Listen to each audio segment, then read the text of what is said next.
Hello everyone, I am very glad that you're joining this story. Subscribe, like and comment. Enjoy the story, smile more often.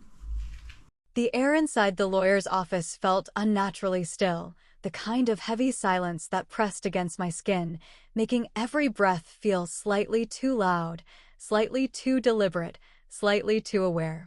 I sat stiffly in the high-backed chair, my hands folded neatly in my lap, my face composed, my heartbeat steady, my expression carefully neutral, because I already knew how this was going to go.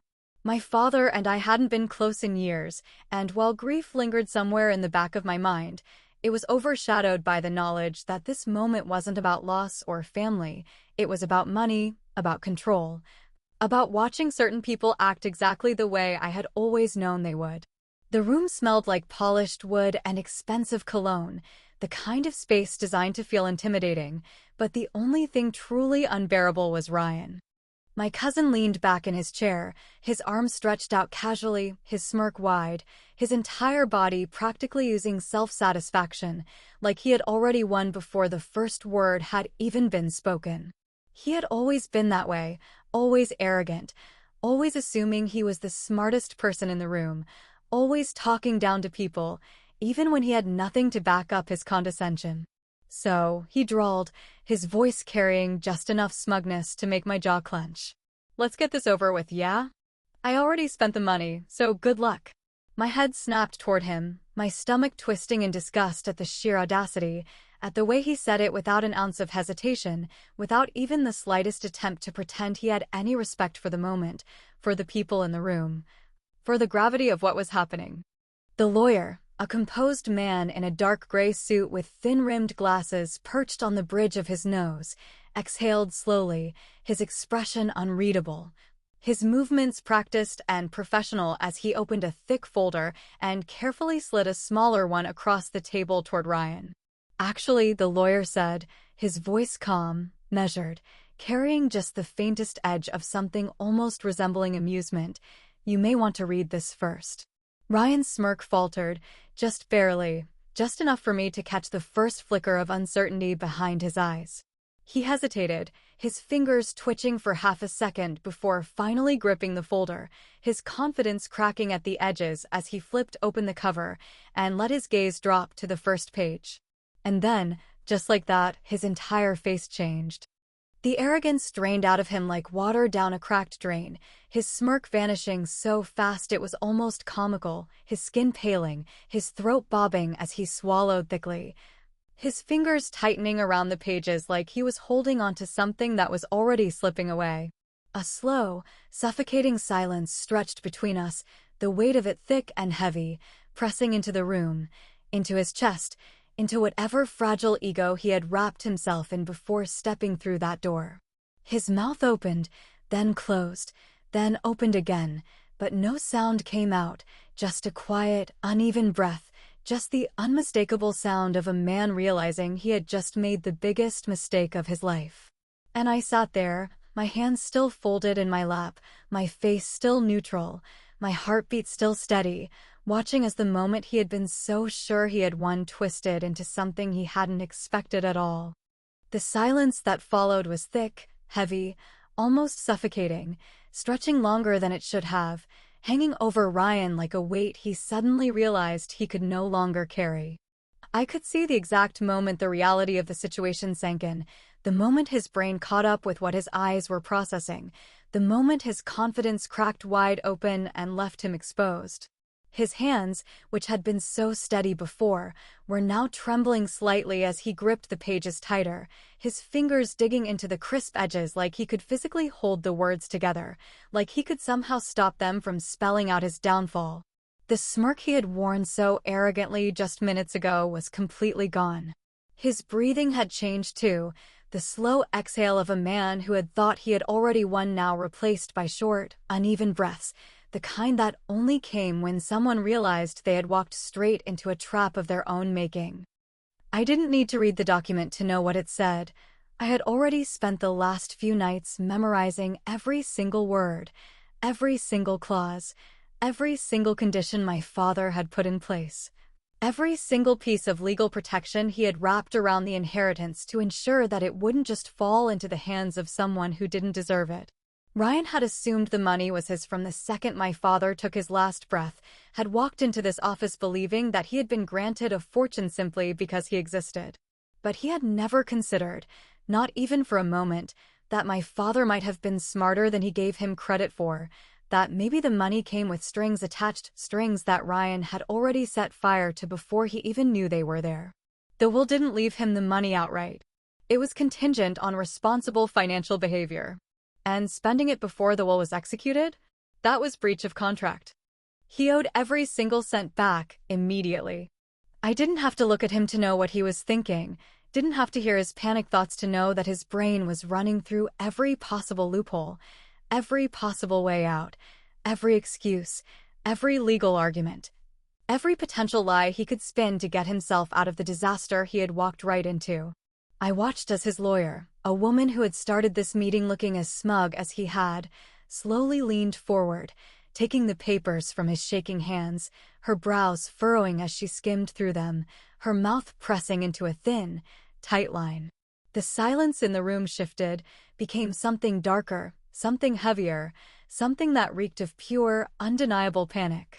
"Ryan," she finally said, her voice lower, more careful, more controlled now, the edge of alarm bleeding through despite her best efforts to keep her expression neutral. "Did you already? I didn't know," Ryan cut in, his voice sharper than before, more frantic, his fingers gripping the edge of the table as if he could hold himself together through sheer force of will. "Nobody told me there were conditions." His lawyer exhaled through her nose, flipping through the pages again, her eyes darting across the text, her mind already catching up to what I had known for days now. "There were conditions," she confirmed, her voice clipped, professional, but no longer carrying the same certainty she had walked in with. "Very clear ones." I leaned back in my chair, taking in the scene in front of me, watching as Ryan's world slowly collapsed in real time, watching as the sheer magnitude of his mistake finally settled over him, watching as the self-assured, cocky man who had laughed in my face minutes ago started sweating. His Adam's apple bobbed as he swallowed hard, his jaw tightening, his knuckles going white as he clenched his fists on the table, his breathing becoming more and more uneven as reality pressed down on him like a vice. He was screwed. And he knew it. I waited, giving him time, giving him space to absorb every consequence, every misstep, every moment that had led him to this exact situation. And then, finally, he turned to me. Desperate, sweating, completely and utterly panicked. "We can work something out, right?" he asked, his voice strained, the confidence gone, the arrogance wiped clean, replaced by nothing but bare, raw fear. I tilted my head slightly, watching him, studying the way his entire demeanor had shifted, the way he was already searching for a lifeline, already trying to find someone to save him from himself. And God, did it feel good? Ryan's face had gone from smug arrogance to quiet panic, and now, as he turned his full attention toward me, there was something almost pathetic in the way he forced a smile, forced his voice to stay light, forced himself to act like we had ever been anything other than distant relatives who had barely tolerated each other. "Come on, Julia," he said, attempting to inject warmth into his tone, though I could hear the tightness behind it, could hear the way his breath caught at the end of the sentence, could hear the way his throat had gone dry with nerves. "We're family. We don't have to make this a big thing. We can." He swallowed hard, wetting his lips, his fingers tapping anxiously against the table. "Work something out, right?" I didn't answer right away, didn't react, didn't move, just watched him with a carefully blank expression, letting the silence stretch just long enough for him to start shifting uncomfortably in his seat. Just long enough for him to realize that the warmth he was trying to fake wasn't being returned. Family. That word had never meant anything to him when he was on top, never mattered when he was mocking me at every holiday gathering, talking down to me in front of our relatives, treating me like a joke while he basked in the attention of the family that had always valued money and power over kindness and decency. I could still hear the way he used to laugh at me, the way he had always dismissed me, always brushed off my successes, always acted like I was just some unfortunate inconvenience that existed on the sidelines of his life. Wow, Julia, still working that boring office job? I mean, not everyone's meant for success, right? You probably shouldn't bother with investments. You wouldn't understand them anyway. And now, here he was, sitting across from me, desperate, sweating, backpedaling so hard he could barely keep his voice steady. I leaned back slightly, tilting my head, pretending to consider his words, watching as his eyes flickered with a small spark of hope, as if he actually thought I might entertain the idea of bailing him out. "You spent it already?" I asked, my voice light, curious, not revealing the amusement curling inside me. Ryan hesitated for a fraction of a second, and then, just like that, the manipulation started. "It's not like I blew it all on stupid things," he said quickly, his voice taking on a defensive edge, the panic bleeding through even as he tried to sound reasonable. I invested it, you know? Put it into some good opportunities, made a few moves that..." I raised an eyebrow, and he faltered, his confidence cracking like cheap glass. "Okay, fine," he muttered, rubbing a hand over his face, his frustration slipping through. "I might have," he exhaled sharply, shaking his head, his jaw tightening, "used some of it, but I didn't know I wasn't supposed to. It's not my fault no one told me there were rules." I let out a quiet hum, pretending to think it over, watching him squirm, watching him dig himself deeper, watching him try to rewrite the situation into something where he was the victim, where he wasn't the one to blame. "You're saying my father should have explained things better?" I asked, arching a brow, my voice calm, even, giving him enough rope to hang himself. "Exactly," Ryan said, his eyes lighting up slightly, grasping onto the narrative like it could actually save him. He was always so weird about money, always keeping things complicated, always acting like he knew better than everyone else. He set me up to fail.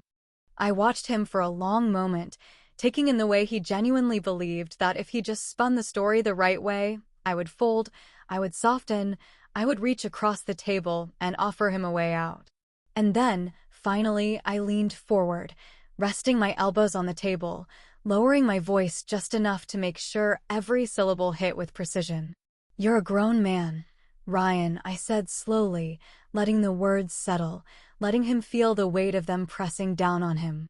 "You had access to lawyers, to advisors, to every resource in the world. You could have read the fine print. You could have asked questions.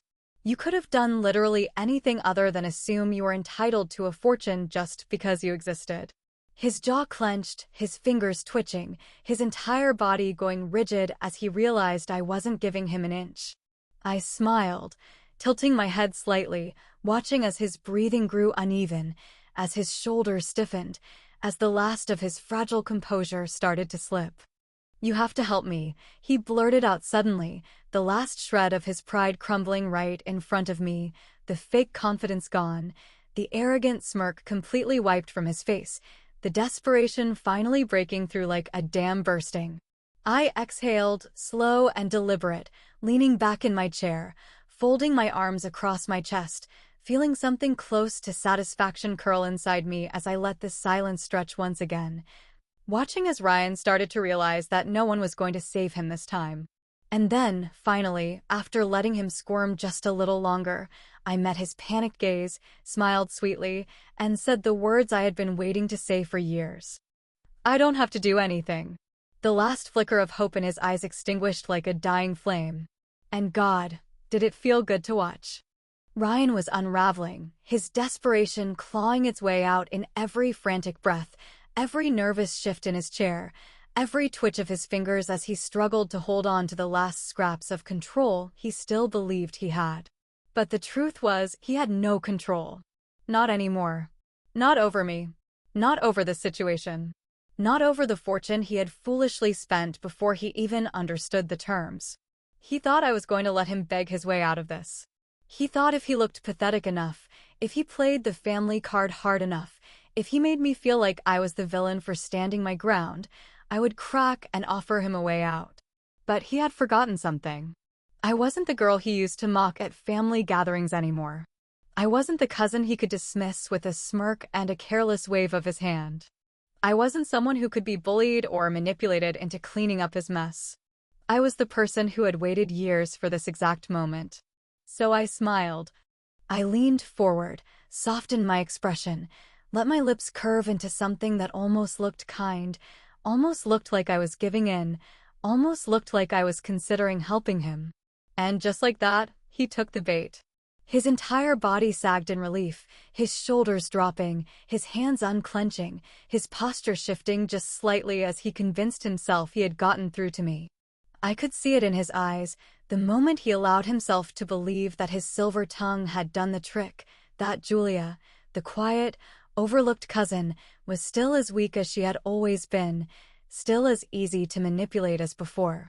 I let this silence stretch, let him stew in his own hope for a few seconds longer, let him feel the illusion of victory before I tilted my head and gave him exactly what he wanted to hear. "All right, Ryan," I said, my voice slow, smooth, carefully measured.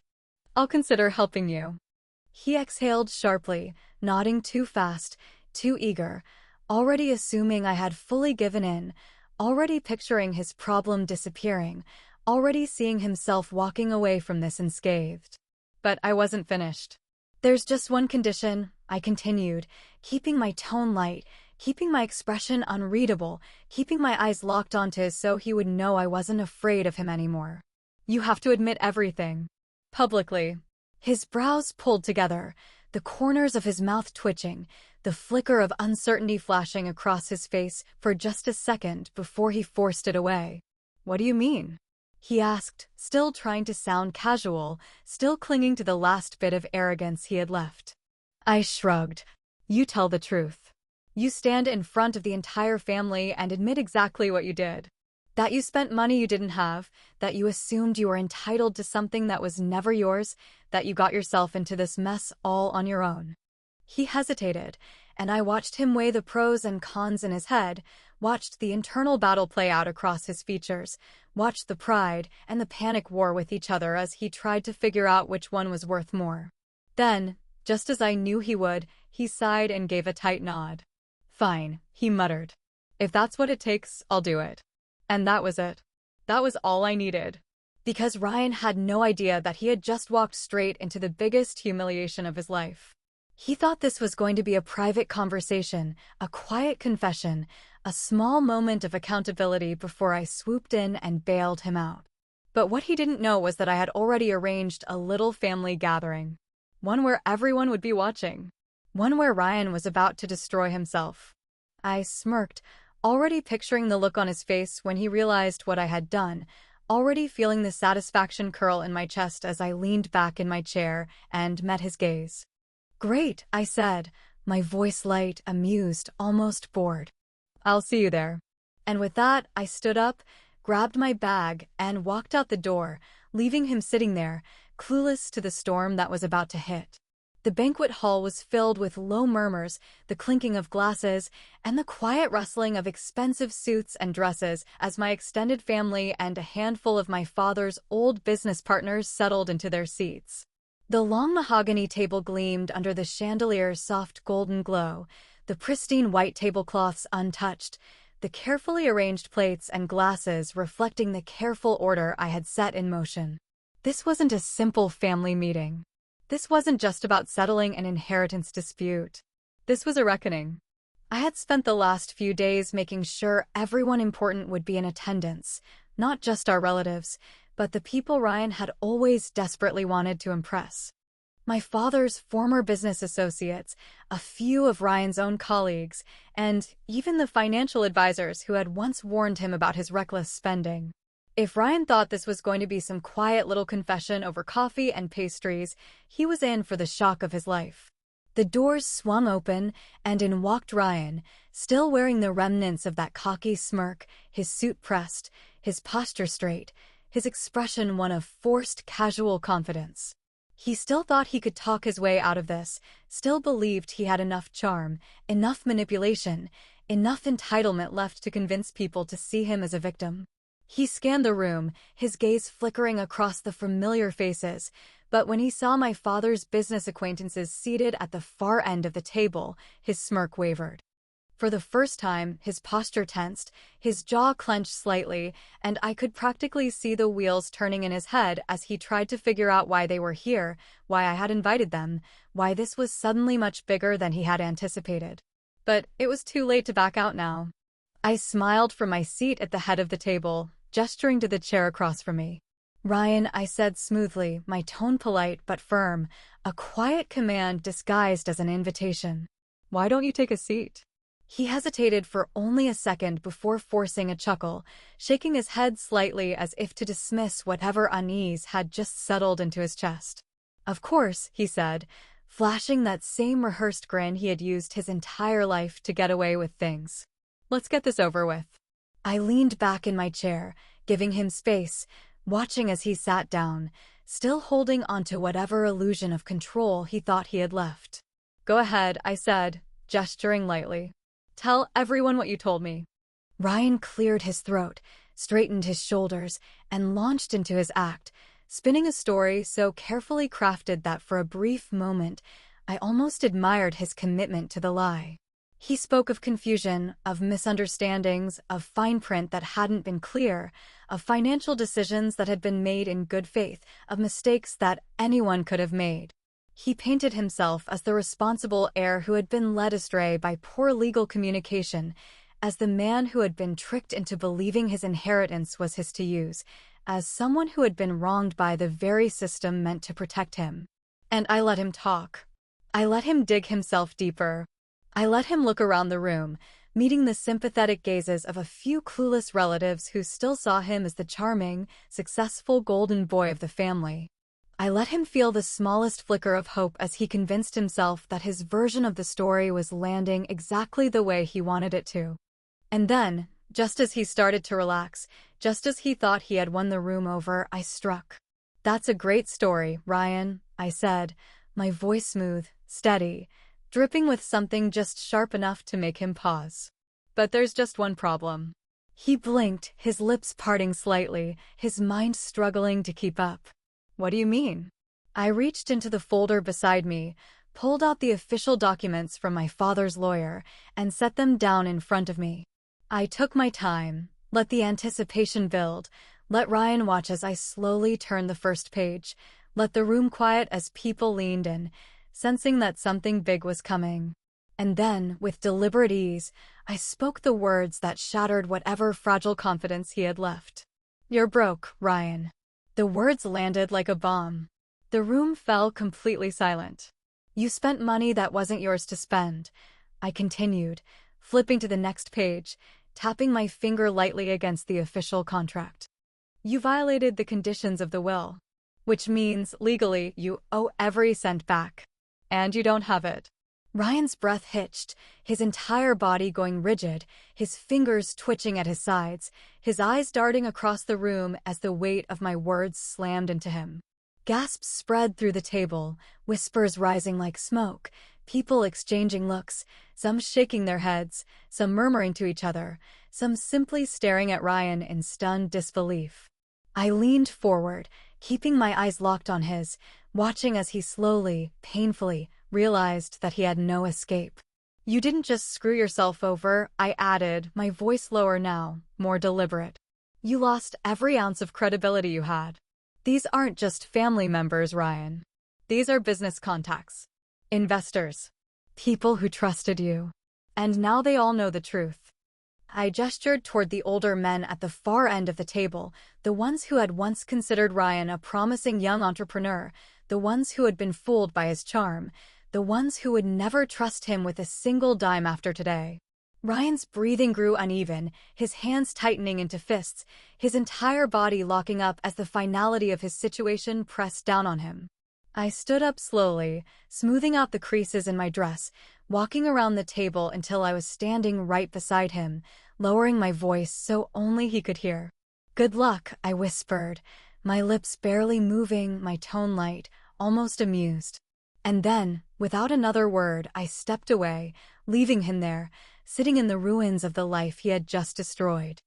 I walked out of that room feeling lighter than I had in years, the weight of unspoken resentment lifting off my shoulders with every step I took away from Ryan, away from his disaster, away from the twisted version of family that had always seen me as less than. Behind me, the murmurs were growing louder, the voices of relatives whispering in shock, the disappointed headshakes from my father's old business associates, the realization settling over everyone that Ryan wasn't who he had always pretended to be. And he knew it too. I didn't turn back, didn't need to, because I could already picture exactly what was happening. Ryan sitting there, frozen, his hands clenched into fists, his breath uneven, his mind spinning through every possible escape route and coming up empty.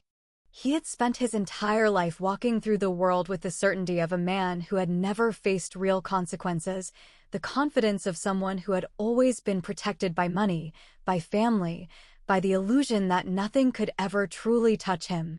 But now the illusion was shattered. Now everyone in that room had seen him for exactly what he was, a liar, a fraud, a man who had gambled away something he had never truly earned. I reached the lobby, stepped through the heavy glass doors, and let the cool evening air hit my skin, inhaling deeply, letting it settle in my chest, letting the moment sink in. I had waited for this, not just for justice, not just for fairness, but for the sheer, unfiltered satisfaction of watching the man who had spent his life looking down on me finally realize that he was standing on nothing at all. I didn't hate Ryan. I wasn't angry anymore. I wasn't even bitter. I was just done. As I reached my car, my phone buzzed in my purse, and for a brief second, I considered ignoring it, considered letting the silence between us stretch on forever. But curiosity won, so I pulled it out and glanced at the screen. Ryan. I let it ring. Let it ring until it went to voicemail. And then, just as I expected, the notification popped up a second later. I pressed play, leaning against my car, my lips curving into something close to amusement as his voice came through, strained, desperate, broken. Julia, he started, his usual arrogance completely stripped away, replaced with something raw, something frantic, something that almost sounded like he had finally realized he was out of options. You didn't have to do that. You didn't have to humiliate me like that. A pause, a shaky inhale, a sharp exhale. I get it, okay?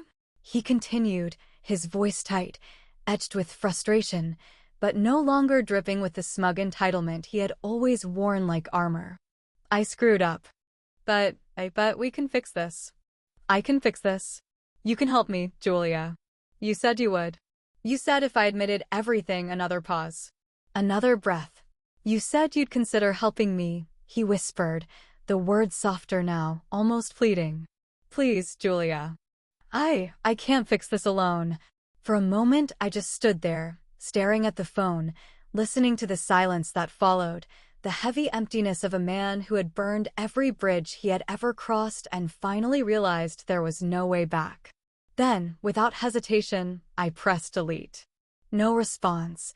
No callback. No second chances. Some people have to learn the hard way that actions have consequences. And Ryan? He had just learned it too late.